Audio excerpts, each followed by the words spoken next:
Assalamualaikum warahmatullahi wabarakatuh. Perkenalkan, nama saya Andi Eka Sakti Akbar, mahasiswi pasca sarjana jurusan Manajemen Keuangan Publik, kelas MKP 5B. Saya akan mempresentasikan materi tentang Social and Public Entrepreneurship. Adapun judul utamanya yaitu mengubah masalah menjadi solusi.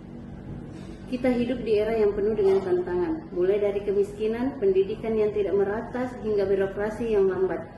Apakah mungkin kita menyelesaikan masalah-masalah kompleks ini sembari menciptakan nilai yang berkelanjutan? Hari ini kita akan membahas dua kekuatan transformatif, social entrepreneurship dan public entrepreneurship. Dua bidang ini membuktikan bahwa inovasi dan semangat wirausaha tidak harus selalu tentang mencari laba, tetapi juga tentang menciptakan dunia yang lebih baik. Inti dari entrepreneurship. Untuk memahami kedua konsep ini, kita harus kembali ke dasarnya. Entrepreneurship adalah tentang melihat masalah sebagai peluang. Ini tentang inovasi, menciptakan nilai baru, baik berupa produk, layanan, atau bahkan cara berpikir baru yang mengubah status quo. Poin penting, entrepreneurship tidak terbatas pada sektor bisnis. Namun semangat wirausaha tidak lagi terbatas hanya pada sektor bisnis yang mencari laba murni. Ia merambah ke sektor sosial dan publik, membawa mentalitas risk taker and problem solver ke arah yang paling membutuhkannya. Social entrepreneurship mengutamakan misi. Mari kita bahas social entrepreneurship.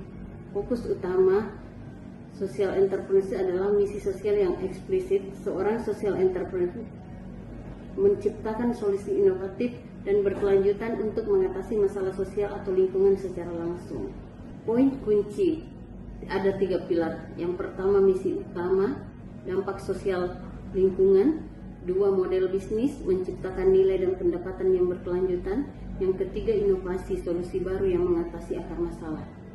Mereka menciptakan model bisnis, mereka mungkin mencari keuntungan, tetapi keuntungan itu hanya alat untuk mencapai dampak sosial yang lebih besar. Mereka menggabungkan passion sosial dengan disiplin pasar. Contoh perusahaan organisasi misalnya microfinancing atau perusahaan yang memberdayakan disabilitas. Contoh klasiknya adalah microfinancing yang menawarkan pinjaman kecil kepada masyarakat berpenghasilan rendah untuk memulai usaha, bukan sebagai sedekah tetapi sebagai investasi yang berkelanjutan. Public entrepreneurship, reformasi institusi dari dalam. Berikutnya, public entrepreneurship ini terjadi di dalam koridor sektor publik, di pemerintahan, lembaga negara, atau bahkan organisasi non-profit besar. Ini adalah tentang reformasi kelembagaan. Ada poin kuncinya. Yang pertama, fokus, peningkatan efisiensi dan layanan publik. Yang kedua, inovasi kebijakan, menciptakan kebijakan atau proses yang lebih efektif. Yang ketiga, tantangan, mengatasi birokrasi dan resistensi perubahan. Tujuannya bukan laba, melainkan peningkatan kualitas layanan publik dan efisiensi sistem. Public entrepreneur adalah birokrat yang inovatif. Mereka melihat alur cerita yang lambat, kebijakan yang instan, dan berani mengusulkan dan menerapkan perubahan radikal. Visual kontras contohnya adalah implementasi sistem e-governance atau reformasi regulasi besar yang memangkas perizinan.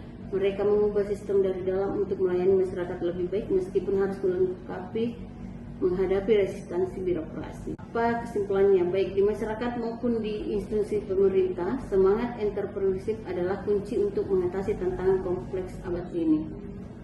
Kita semua bisa menjadi agen perubahan. Tugas kita adalah pertama, memiliki visi untuk melihat masalah sebagai potensi, kedua, berani berinovasi, dan ketiga, selalu mengukur kesuksesan kita dengan dampak nyata, bukan hanya pada neraca keuangan atau laporan administrasi. Identifikasi masalah di sekitar Anda, mulailah berinovasi, jadilah social public entrepreneur yang berikutnya. Terima kasih. Assalamualaikum warahmatullahi wabarakatuh.